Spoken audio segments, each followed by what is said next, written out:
Hello and welcome back to another episode of Video Game Easter Eggs, the series where we take a look at the latest and not so latest Easter eggs found in video games. If Easter eggs are your sort of thing, perhaps consider subscribing as that's what this channel is all about, and if you want to support the channel further, then you can always check out my Patreon using the link in the description. Anyway, without further delay, let's get started. So, I mentioned a few weeks ago that I was going to play Enter the Gungeon because apparently it was full of Easter eggs. Now, I don't know if I'm missing something here, but so far all I've managed to find is this mask.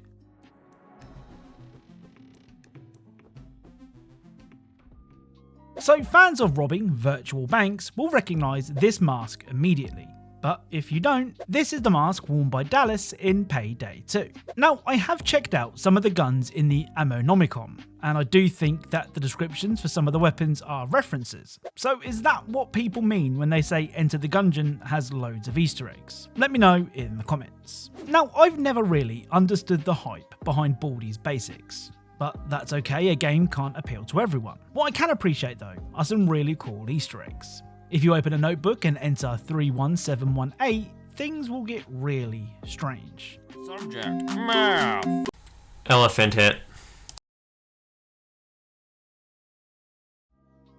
So entering the code will take you to what appears to be some sort of debug room. Apart from two giant faces, one of which will follow you, there isn't really much to see or do in the room. But it's still a cool secret. The other secret code makes an already confusing game that bit more confusing. If you enter 530-54009, a message will appear telling you to use these to stick to the ceiling. And when exiting the notebook, the message will make a lot more sense.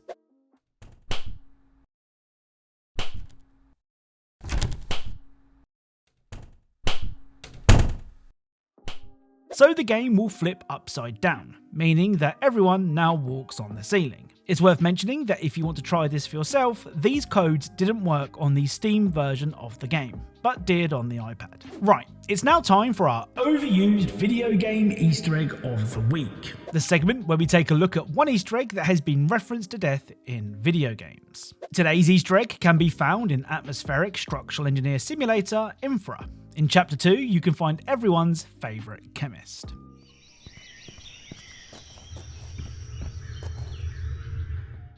So this is Walter White, aka Heisenberg from Breaking Bad. Be sure to join me next time for another Overused Video Game Easter Egg of the Week. Now, long-time viewers of this series may remember the Easter egg-packed point-and-click game, The Wardrobe. There were so many Easter eggs in the game that instead of boring you all by pointing them out one by one, and probably missing loads, I challenged you guys to name as many as you can. Well, we're going to do that again.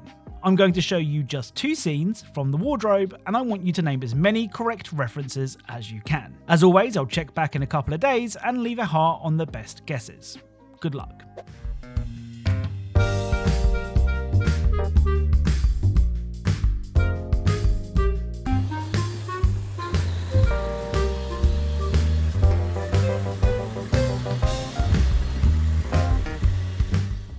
Now, we first covered Mr. Hopps Playhouse 3 all the way back in April of last year, and the reason that I haven't shared any of the other Easter eggs in the game up until now is that I just simply don't enjoy it. I mean, it's not terrible, but it's just not my kind of game, so the thought of having to go back to record the remaining Easter eggs just wasn't something that I wanted to do. Still, if a game has Easter eggs, then it is my job to find them, so here we are. I will say though, at least the Easter eggs are somewhat unique. And it doesn't get more unique than this room.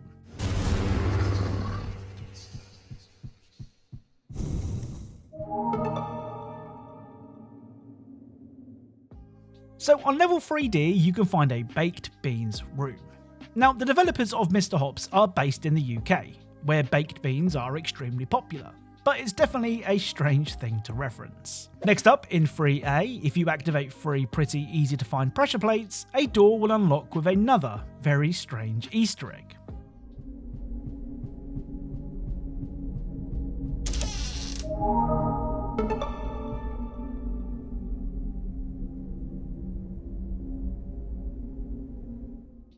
The final Mr. Hopps Easter egg is a reference to a very popular anime. In room 2C, you can find this.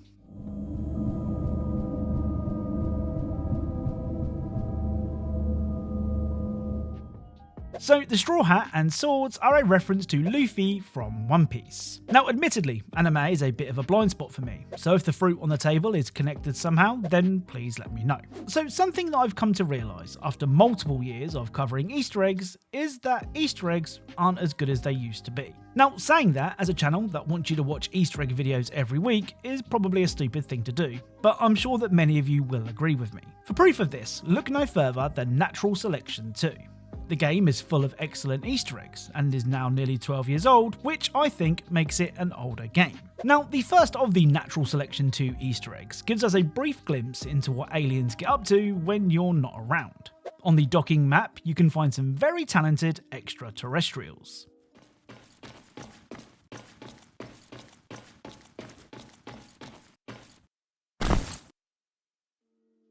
So you can find a group of aliens who look like they're auditioning to be high school cheerleaders.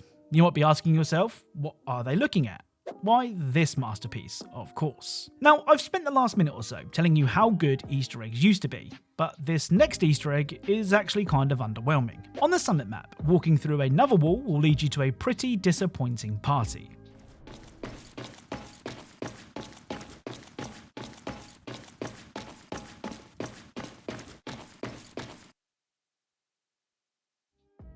Now, there's no doubt that the room looks the part, but where is the music? In fact, I was so sure that there should be music in a room like this that I even checked my audio settings to see if I'd turned something down that I shouldn't have. But nope, everything was where it should be. Like I said, it's kind of disappointing. The final Natural Selection 2 Easter egg is impressive for just how big it is. On the descent map, behind another hidden wall, is this.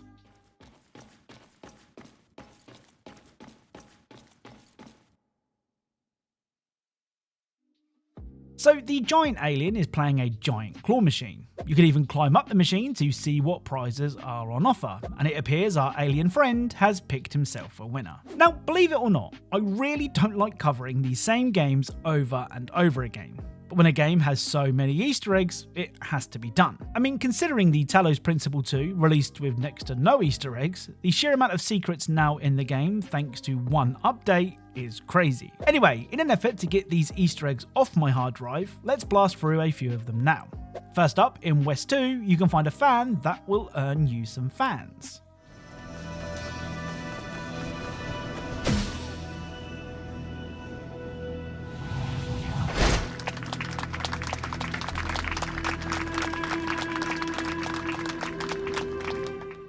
So jumping from the fan will earn you a round of applause. And no, I don't know why. Next up is an Easter egg that I thought was going to be in every game at one point, but that wasn't the case. Again, in West 2, you can find this.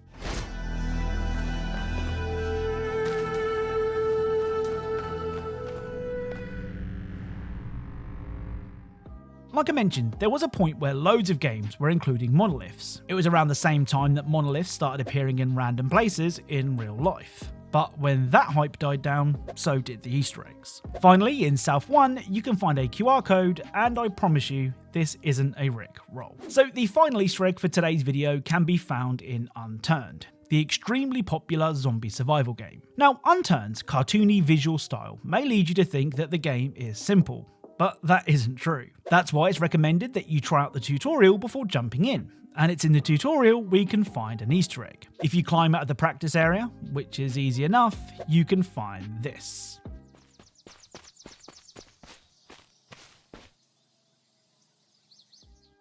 So this is Jasper, the Unturned developer's cat. Jasper died last year, and this is a really nice way to say goodbye. So that's it. If you enjoyed this video, then leaving a like is really appreciated. If you are a fan of Easter eggs and secrets in games, then perhaps consider subscribing, as that is literally what this channel is all about. Thank you all for watching, and I'll speak to you all soon.